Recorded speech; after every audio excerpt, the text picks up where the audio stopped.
इस मूवी का नाम है इंडिपेंडेंस डे 1996। तो कहानी शुरू चांद को दिखाते हुए होती है। वहाँ पर हम एक पत्थर को देखते हैं जो उन लोगों ने लगाया था जो चांद पर सबसे पहले आए थे। उस पत्थर पर ये लिखा था कि हम पहले इंसान हैं जिन्होंने चांद पर पहला कदम रखा। तभी हम उस पत्थर पर एक साया देखते हैं जो एक बहुत बड़ी एलियन शिप का था। वो तेजी से जमीन की तरफ बढ़ रहा था। इसके बाद जमीन पर हमें एक हेड ऑफिस दिखाया जाता है जो आसमान से आने वाले दूसरे सिग्नल्स के बारे में खोज करते हैं। उन्हें एक बहुत ही बड़ा सिग्नल मिल रहा था।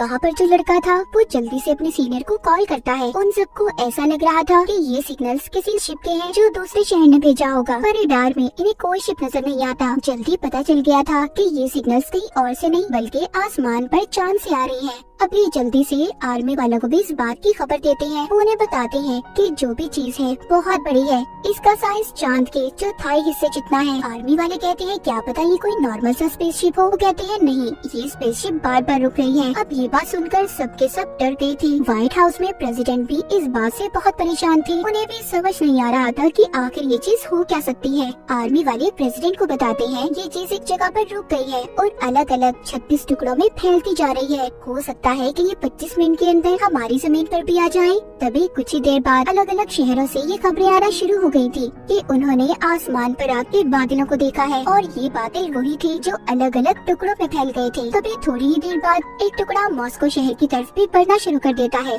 जब ये बात प्रेसिडेंट को पता चलती है वो प्लेन को उस टुकड़े के पास भेजते हैं। वो भी आग की वजह से तबाह हो जाता है। इन्हें कुछ समझ नहीं आ रही थी कि आखिर ये चीज थी क्या। कुछ देर के बाद शहर में एक बहुत बड़ा स्पेसशिप आकर रुकता है जो पूरे शहर जितना था और भी बहुत से स्पेसशिप अलग अलग शहरों में रुके थे। इन सब की वजह से टीवी स्टेशंस में भी बहुत ज्यादा प्रॉब्लम हो रही थी। तभी हमें एक टीवी स्टेशन पर एक आदमी दिखाया जाता है जिसका नाम डेविड था। ये सैटेलाइट इंजीनियर था। जब ये सभी सिग्नल्स को देखता है तो इसे कुछ छुपे हुए सिग्नल्स भी मिलते हैं जो लगातार बीच में से गायब हो रहे थे। इसके बाद ये बाहर जाता है। डेविड आसमान की तरफ देखता है जहाँ पर इसे बहुत बड़ा एलियन शिप दिखाई दे रहा था। वो समझ गया था कि क्या होने वाला है। वो अंदर आकर स्टेशन के मालिक को बताता है आहिस्ता आहिस्ता एलियंस हमारे सिग्नल्स को बंद करके अपने सिग्नल्स को दुनिया में, अगर ऐसा हो गया तो समझो बहुत बड़ी तबाही होने वाली है। ये बड़े बड़े स्पेसशिप खाली नहीं बल्कि इनमें एलियंस हैं जो आकर हमारी जमीन पर कब्जा करना चाहते हैं। डेविड ये खबर प्रेसिडेंट तक भी पहुंचाना चाहता था। वो अपनी बीवी को कॉल करता है जो प्रेसिडेंट के साथ मिलकर काम करती थी। वो उसे सारी बात बता देता है। कहता है जल्दी हम पर हमला होने वाला है। लेकिन उसकी बीवी को उसकी बातों पर यकीन नहीं आता और फोन को बंद कर देती है।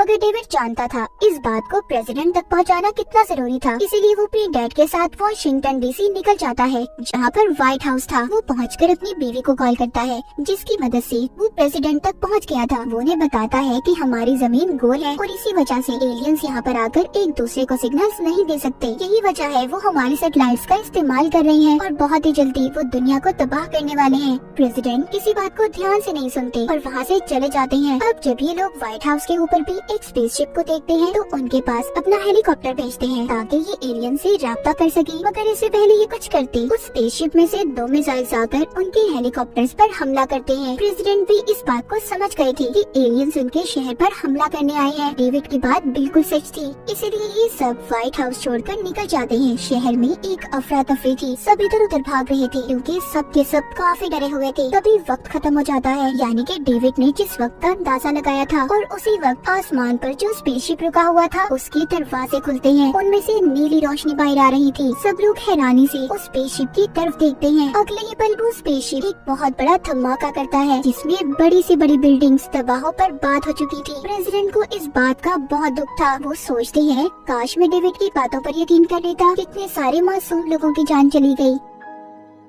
दूसरी तरफ हमें एयरफोर्स दिखाई जाती है जो अब उन एलियन से बदला लेना चाहती थी। इसीलिए वो अपनी फाइटर प्लेन्स को स्पेसशिप के पास भेजते हैं। इनमें एक पायलट स्टीवन भी था। जब ये सभी उस शिप पर हमला करते हैं इनके मिसाइल्स वहाँ पर जाने से पहले ही तबाह हो गई थी क्योंकि उस स्पेसशिप के बाहर एक सेफ्टी कवर हिफाजती दीवार थी जिससे कोई भी उन्हें नुकसान नहीं पहुँचा सकता था। तभी उस स्पेसशिप में से छोटे शिप बाहर आते हैं जो उन फाइटर प्लेन्स पर हमला कर रहे थे। इनके हमले में सभी प्लेन्स तबाह हो जाते हैं। बचा था तो सिर्फ स्टीवन का प्लेन इससे पहले स्पेसशिप उसे भी तबाह करता, स्टीवन अपने प्लेन का पैराशूट खोल देता है जिसमें वो एलियन का शिप फंसकर नीचे गिर गया था। स्टीवन जब पास जाकर देखता है तो उसमें एक एलियन था जो काफी जख्मी था। स्टीवन उसे मुक्का मारकर बेहोश कर देता है। उधर दूसरी तरफ हमें प्रेसिडेंट को दिखाया जाता है जो बहुत परेशान थे क्योंकि अब एलियंस ने उनकी एयरफोर्स पर भी हमला कर दिया था। इसीलिए के लोग ये कहते हैं कि उन एलियंस पर हमें एक बहुत बड़ा हमला करना चाहिए, मगर प्रेसिडेंट ऐसा नहीं चाहते थे। वहाँ पर डेविड भी था जो कहता है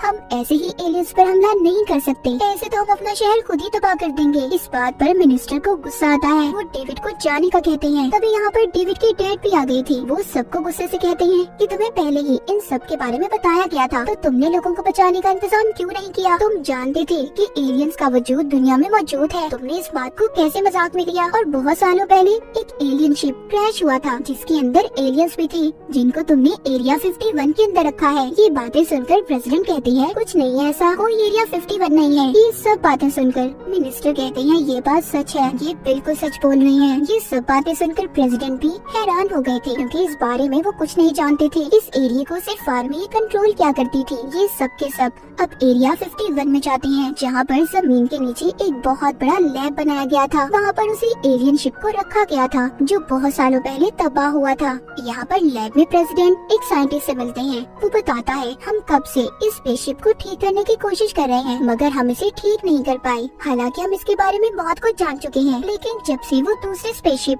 हमारी जमीन पर आए हैं ये खुद ही एक्टिवेट होना शुरू हो गया है। यहाँ पर साइंटिस्ट इन्हें मरे हुए एलियंस भी दिखाता है जो इन्हें इसी स्पेसशिप से मिले थे। साइंटिस्ट बताता है वो हमारी तरह देख और सुन तो सकते हैं पर बस बोल नहीं सकते। प्रेसिडेंट कहते हैं जो भी है तुम्हें जल्दी पता करना होगा कि एलियंस का आखिर मिशन क्या है। उधर हमें स्टीवन को दिखाया जाता है जिसके पास वो एलियन था। वो अपने पैराशूट से एलियन को खींचता आगे बढ़ रहा था। ये आगे जाकर एक ट्रक को रोकता है। ट्रक में बैठा आदमी भी बहुत वक्त पहले एक पायलट ही था। जब इसने स्पेस में जंग लड़ी तो इसे एलियंस ने अगवा कर लिया, मगर आज तक कोई भी इसकी इस बात पर यकीन नहीं करता था। अब खैर स्टीवन इस आदमी के साथ एलियन को लेकर बेस तक आ गया था और ये एरिया 51 ही था। पहले तो गार्ड्स इनको आगे जाने नहीं देते, मगर जब स्टीवन एलियन को दिखाता है तो सभी डर गए थे और इन्हें अंदर जाने की इजाजत दे देते हैं। एलियन को लैब में लाया गया था। जो उसने सूट पहना था वो साइंटिस्ट खोलता है, मगर कुछ ही देर के बाद एलियन को होश आ गया था। एलियन जैसे ही साइंटिस्ट की तरफ देखता है तो उसके सिर में अजीब सा दर्द होने लगा था।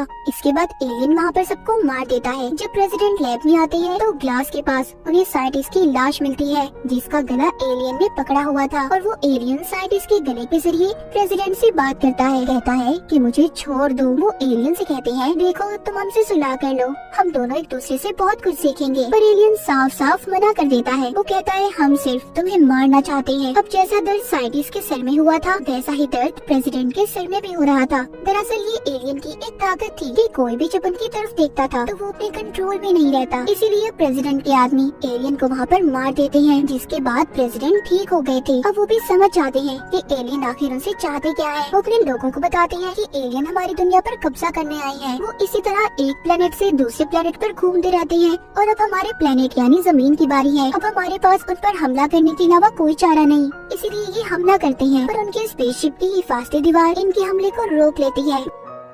दूसरी तरफ स्टीवन अपने प्लेन को लेकर शहर की तरफ जाता है ताकि वो वहाँ पर जाकर लोगों को बचा सके। वो अपनी बीवी और बाकी सब जख्मी लोगों को बचा लेता है, जिनमें प्रेसिडेंट की बीवी भी थी, मगर वो बच नहीं पाती, उसकी मौत हो गई थी। प्रेसिडेंट को इस बात का बहुत दुख होता है, वो पूरी तरह से टूट चुके थे। उधर डेविड भी शराब के नशे में बहुत गुस्से में था। उसे गुस्सा आ रहा था कि वो लोगों को बचाने के लिए कुछ नहीं कर पा रहा। यहाँ पर डेविड के डैड आते हैं और कहते हैं ये क्या कर रहे हो, ऐसे तो तुम बीमार हो जाओगे, तुम्हें सर्दी लग जाएगी। तभी ये बात सुनकर डेविड के दिमाग में आइडिया आता है। वो जल्दी से उसी लैब में जाता है जहाँ पर स्पेसशिप को रखा हुआ था। वो उस पर एक कैन रखकर ऑफिसर को कहता है कि इस पर गोली चलाओ। वो गोली चलाते हैं तो साथ ही उस स्पेसशिप के इर्द गिर्द एक हिफाजती दीवार बन गई थी। इसके बाद डेविड कंप्यूटर पर कुछ करता है और कहता है फिर से गोली चलाओ। इस बार गोली कैन को लगती है। सब बहुत खुश थे कि हिफाजती दीवार खत्म हो गई। वो डेविड से पूछते हैं कि तुमने इस हिफाजती दीवार को कैसे खत्म किया। वो कहता है कि मैंने उस स्पेसशिप के अंदर एक वायरस को इंस्टॉल किया जिससे उसकी ढाल कमजोर हो गई। डेविड कहता है हम उनके स्पेसशिप में भी ऐसा ही करेंगे, वायरस को डाल देंगे जिससे उनकी हर स्पेसशिप की हिफाजती दीवार कमजोर हो जाएगी और यहाँ पर हम आसानी से उन पर हमला कर पाएंगे। सब पूछते हैं कि हम उनकी स्पेसशिप तक आखिर पहुंचेंगे कैसे। डेविड कहता है इसी स्पेसशिप से हम उनके बड़े स्पेसशिप में दाखिल होंगे और वहाँ पर जाकर इस वायरस को इंस्टॉल कर देंगे जो 1 मिनट के बाद काम करेगा और तभी हम 1 मिनट के अंदर अंदर वहाँ से निकल जाएंगे। सब इस बात को मान गए थे, पर सवाल ये था कि स्पेसशिप को चलाएगा कौन। यहाँ पर स्टीवन कहता है मैं चलाऊंगा इसे। ये सभी मुल्कों तक इस मैसेज को पहुँचा देते हैं कि हम एलियंस पर जवाबी हमला करने वाले हैं और आपके शहरों में भी जो स्पेसशिप है आपको उन पर हमला करना होगा। सब लोग तैयार थे कि वो एलियंस पर हमला करके उन्हें खत्म कर देंगे। स्टीवन और डेविड के स्पेसशिप में एक मिसाइल को भी लोड किया जाता है। यहाँ पर प्रेसिडेंट कहते हैं कि अभी भी हमारे पास पायलट की कमी है। ये अवाम के पास जाकर ऐलान करते हैं कि जिसे भी प्लेन उड़ाना आता है वो हमारी टीम में शामिल हो जाए। यहाँ पर वही आदमी जिसने स्टीवन की मदद की थी, जिसको कई सालों पहले एलियंस ने अगवा भी किया था, वो भी इनके साथ टीम में आने को तैयार था। डेविड और स्टीवन दोनों स्पेसशिप में बैठकर उड़ने के लिए तैयार थे।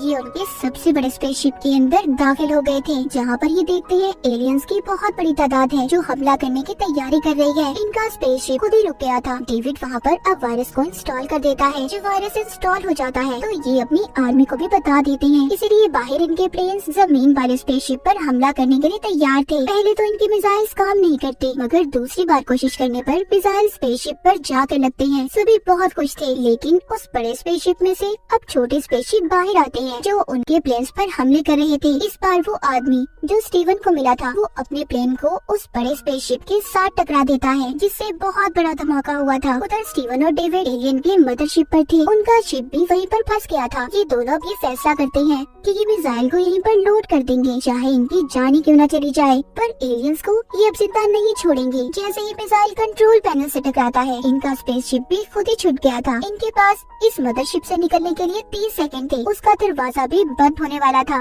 ये अपनी कोशिश करके उससे बाहर आ जाते हैं। जैसे ही ये बाहर निकलते हैं, उन एलियन की शिप में बहुत बड़ा धमाका होता है। जमीन पर भी जितने स्पेसशिप थे सभी को इंसानों ने खत्म कर दिया था। इसी तरह से एलियंस की हार और इंसानों की जीत हुई थी। इंसान ने अपनी जमीन को एलियन से बचा लिया था और इसी के साथ ही कहानी यहीं पर खत्म हो जाती है।